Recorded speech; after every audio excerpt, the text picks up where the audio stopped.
Արցախի հանրապետության նախագահ Բակո Սահակյանը Հայաստանի հանրապետության նախագահ Սերժ Սարգսյանի հետ միասին երեկ անցկացրել է խորհրդակցություն հանրապետության օրենսդիր, գործադիր եւ դատական իշխանության մարմինների ներկայացուցիչների հետ։ Քննարկվել են վերջին օրերին Ադրբեջանի ագրեսիայի հետևանքով մեր հանրապետությունում ստեղծված իրավիճակին վերաբերող հարցեր։ Նախագահ Սահակյանը բարձր է գնահատել այս ծանր օրերին Ման Հայաստանի եւ Սփյուռքի աջակցությունն Արցախին եւ համայն հայության համախմբումն ու միասնականությունը, այն համարելով մեր բոլոր հաղթանակների հիմնական գրավականներից մեկը։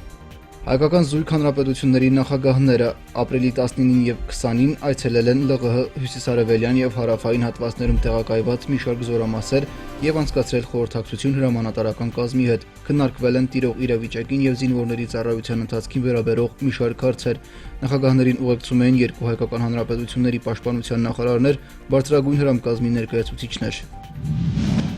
Կարորյա պատերազմից հետո Ադրբեջանը շարունակում է հրադադարի խախտումներն Արցախի եւ Հայաստանի հետ շփման գծում։ Դրանից առաջ միջնորդ երկրները պարբերաբար խաղաղության կոչեր էին անում։ Ադրբեջանագետ Անժելա Էլիբեկովայի խոսքով վաղուց ժամանակն է իրերն անվանել իրենց անուններով։ Հակառակ պարագայում միջազգային ոչ մի մեխանիզմ չի զսպում ահաբեկիչ Ադրբեջանի վարքագիծը, մինչդեռ աշխարհն այսօր պայքարում է ահաբեկչության դեմ։ Դա նույնպես դժգոհություն առաջացնում հայկական եւ հասարակության մեջ եւ պաշտոնական շրջանակներում, այսինքն ուղղաթիռ ախապում ադրբեջանական կողմը կոչ են կանում երկու կողմերին, դա մի փոքր աբսուրդ է, այդ մոտեցումը եւ հայկական դիվանագիտությունը այդ ուղղությամբ բավականին լուրջ աշխատում է, որ եկեք արդեն անվանենք իրենց անուններով,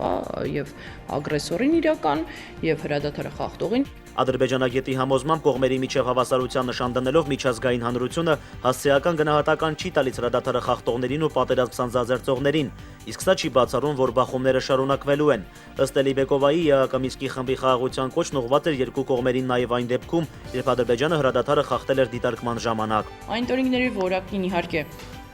շատ մենք էլ պրետենզիաներ ունենք, որտեղ ակնհայտ ասենք ադրբեջանական կողմը խախտում է մոնիտորինգի ժամանակ, վերջերս էր կարծեմ ամռաններ եղել Կասպերշիկի, երբ որ եկել էր դիլեգացիան, ադրբեջանական կողմից խախտվում է, դիլեգացիան չի կարողանում այն տորինգանի սրիվ ալինում այն տորինգը վերադառնում են, գրում են, որ մենք չգիտենք, որ կողմը խախտեց։ Ադրբեջանի ռազմաքաղաքական ղեկավարությունը ոչ միայն անտեսում է միջազգային հանրության կոչերը, այլ նաև պաշտոնապես բարձրաձայնում այդ մասին։ Նովրուզ Բայրամին նվիրված տոնակատարություններից մեկի ընթացքում Իլհամ Ալիևը հայտարարել էր, որ ադրբեջանական զինուժը շարունակելու է կրակել հայերի ուղղությամբ։ Կարճ ժամանակ անց ադրբեջանական զինուժը չհայտարարված պատերազմ է սկսում Արցախի ուղղությամբ։ Ալիև կրտսերն էլ փորձում է փրկիչ ձևանալ, թե իբր ինքը ադրբեջանցիներին պաշտպանում է հայերից։ Միջազգային հանրությունը շատ լավ հասկանում է, որ սպիչերը ուղղված են իր ներքին աուդիտորիային, այսինքն ինքը աշխատում է իր հասարակության մեջ այդ միլիտարիստական հոգեբանությունը եւ ագրեսիան պահելու համար։ Միջազգային հանրությունը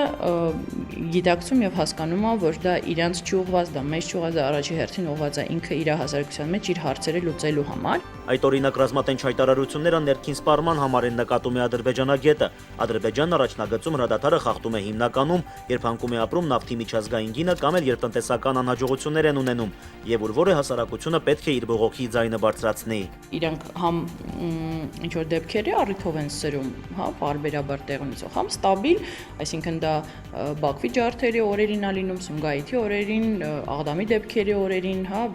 այսինքն իրանք ունեն ստաբիլ ամեն տարի օրեր, երբ սրում են իրավիճակը եւ սիտուատիվ են սրում։ Ադրբեջանա-Ղարաբաղյան հակամարտությունների շփման գծում հետաքննող մեխանիզմների ներդնումը դեռ ուշանում է։ Այս պարագայում սանձարձակ հակառակորդի պահվածքով կրկին պաշտպանության բանակն է զբաղվում։ Քաղաքագետի համոզմամբ սա հարաբերական խաղաղությունը պահպանելու լավագույն ազդակն է։ Թերևս դա են ապացուցել հրադադարին հաջորդած տարիներն ու քառօրյա պատերազմը։ Նարեկ Սահակյան, Աշոտ Գասպարյան, օր։